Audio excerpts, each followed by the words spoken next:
जय श्री राधे कृष्णा। आप सभी का आपके अपने YouTube चैनल पर स्वागत है। आइए आज आप सब जानेंगे वर्ष 2026 चैत्र नवरात्रि कब से शुरू है, घट स्थापना कब किया जाएगा, कलश स्थापना कब किया जाएगा, घट स्थापना का शुभ मुहूर्त समय क्या होगा, अष्टमी और नवमी कब है। तो आइए जानते हैं इन सब के बारे में। चैत्र माह शुक्ल पक्ष की प्रतिपदा से लेकर के नवमी तिथि तक माता नव दुर्गाओं का पूजन किया जाता है। चैत्र नवरात्र से ही जो कि हिंदू पंचांग के अनुसार नूतन वर्ष की शुरुआत मानी गई है। आप सभी भक्तों को चैत्र नवरात्र और नव वर्ष की ढेर सारी शुभकामनाएं। आप सभी के जीवन में माता दुर्गा की कृपा सदैव बनी रहे और आप सभी भक्तों को सभी प्रकार की सुख और समृद्धि की प्राप्ति हो। इसे बासांतिक नवरात्रि के रूप में मनाया जाता है। वर्ष में 4 बार नवरात्रि का व्रत धारण किया जाता है, 2 गुप्त नवरात्रि के रूप में और 2 प्राकट्य नवरात्रि के रूप में।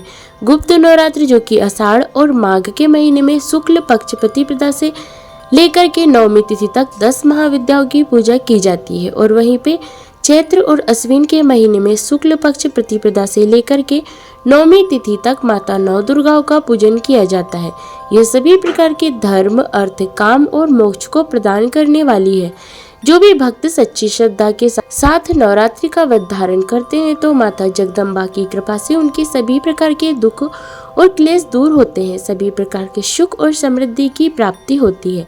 प्रतिपदा तिथि प्रारंभ का समय है 19 मार्च 2026 दिन गुरुवार सुबह 6:55 पर और प्रतिपदा तिथि की समाप्ति है 20 मार्च 2026 दिन शुक्रवार सुबह 4:53 पर। तो ऐसे में घट स्थापना 19 मार्च 2026 दिन गुरुवार को किया जाएगा।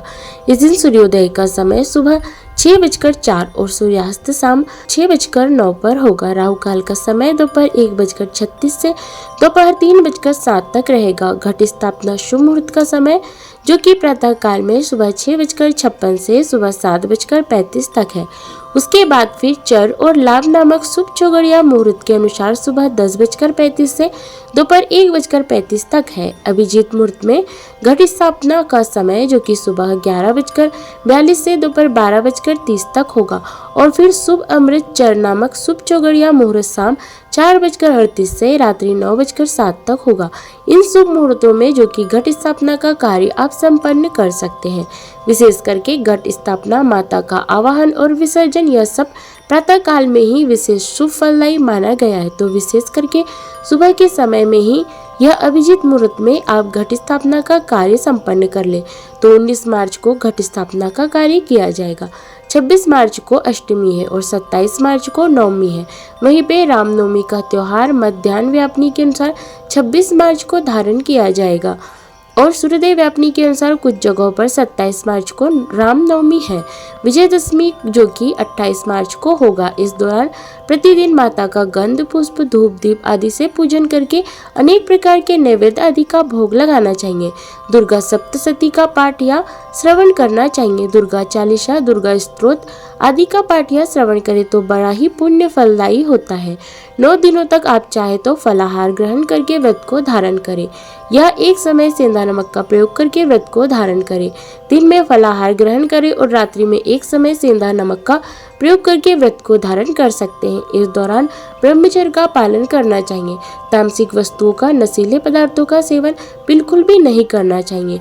पूर्ण भक्ति भाव के साथ माता के चरणों में अपना मन लगाना चाहिए और माता की आराधना करनी चाहिए। इससे माता अपने भक्तों पर अति प्रसन्न होती है और उन्हें धर्म, अर्थ, काम और मोक्ष का आशीर्वाद प्रदान करती है। तो आशा करती हूँ जानकारी आपको अच्छी लगी होगी।